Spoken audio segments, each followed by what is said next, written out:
Hi, my name is Rebecca Dalmas, and I want to talk about the mind consciousness system and the importance of vocabulary. One thing I notice is in overusing the imagination and using memory learning, we actually scatter the mind, we fractionalize ourselves because we separate ourselves from our present. If you look at something like music, art, or dance, one of the things that you have to do is to remain with the whole of the thing and also be aware of the individual parts. But if you're only up in your mind memorizing information, and that's exactly how the media works today, because it's constantly impulsing all these values and hyper realized values, like inflated values, and it's only pictures and you're not actually living it, and it's very passive, you're just absorbing this, you actually scatter yourself, you scatter your mind, you fractionalize your mind. So then what happens, because you're just living in these values that have no practical application, you end up following a projection.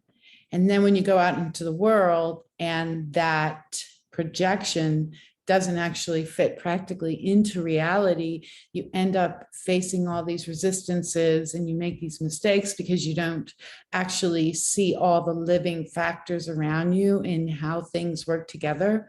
Like your body is a group of cells, and all those cells are differentiated, yet they're all working together to create the body, a functioning body.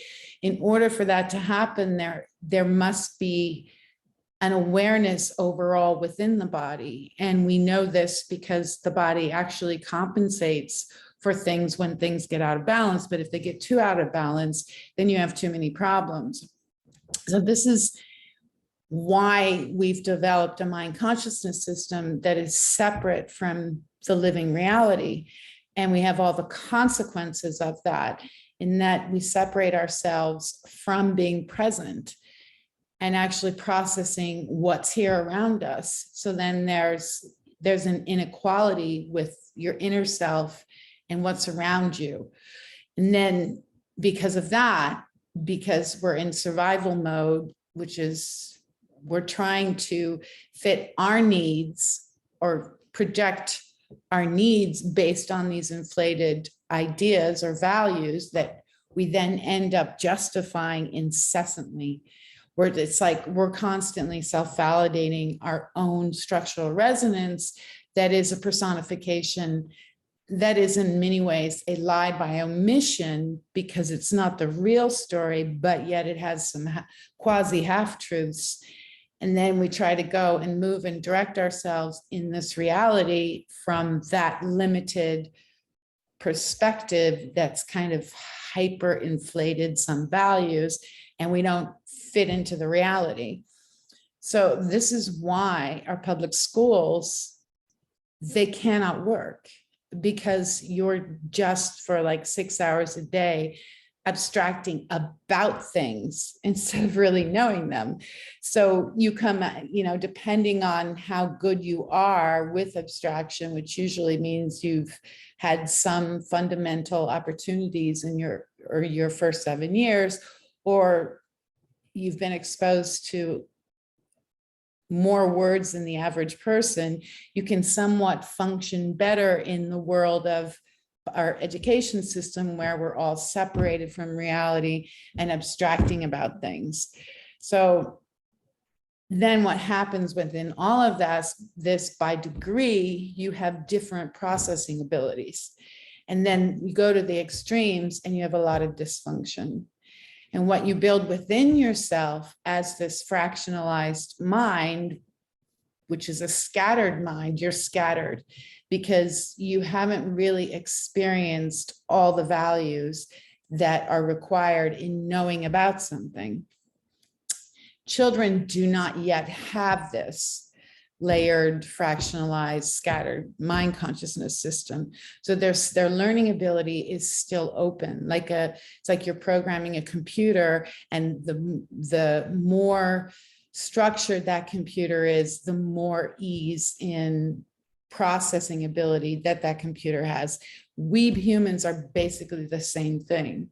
So this has been used where we think that this inner structural resonance from abstracting only without any living application or interaction, we think this is a more, and we want to validate our more, but it's all a state, a resonant state of separation from reality.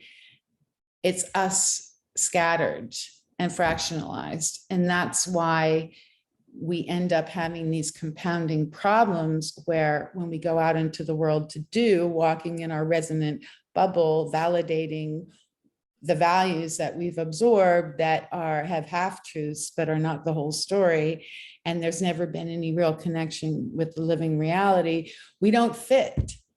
And then we have a lot of mistakes. And then it's like we blame ourselves, but we reject blaming ourselves because we're not really looking at the formula, the structural resonance of ideas, beliefs, and opinions that we're walking around projecting in front of us.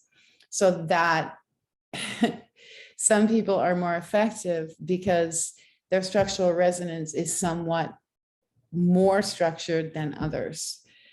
So knowing this difference and understanding this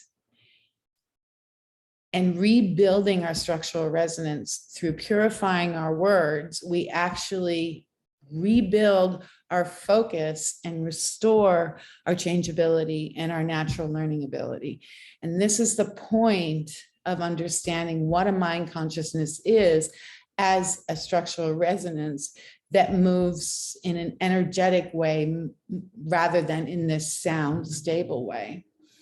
So when we start to know this difference and when we start to rebuild our words using TechnoTutor, we start to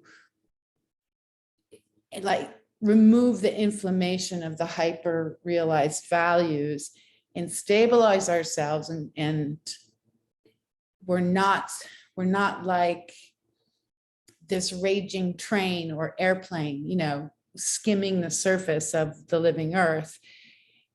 And we become more stable because our words don't trigger this whole resonant projection we're living in. And it enables us to like de-inflate the hyperinflation of values. And we have more space to actually be more stable with our words and then be able to focus on what's actually here. So it's like a de-scattering of ourselves. That is the point of TechnoTutor. And that is the point of really deconstructing this resonant structure as our conscious, subconscious, and unconscious mind that is like a limitation because it's a hyperinflation of values, creating half-truths that cause problems in walking and processing what is the living world around us. So yeah, I find it easier to show how this works in looking at how this resonant mind, layered mind system is like a scattered mind. So that's it. Yeah. So if you want to rebuild yourself, get TechnoTutor, start rebuilding in your words so that you self-perfect yourself as how you function outside of separation, outside of being scattered, so that you focus yourself back onto the practical, open up your natural spatial and processing ability, which opens up your natural learning ability, and then starts to equalize you with the reality around you so that you stop living in a projection. Anyway, so my name is Rebecca Dalmas, and if you'd like to talk more about this, just leave a comment and we'll connect somehow. Thank you and have a great day.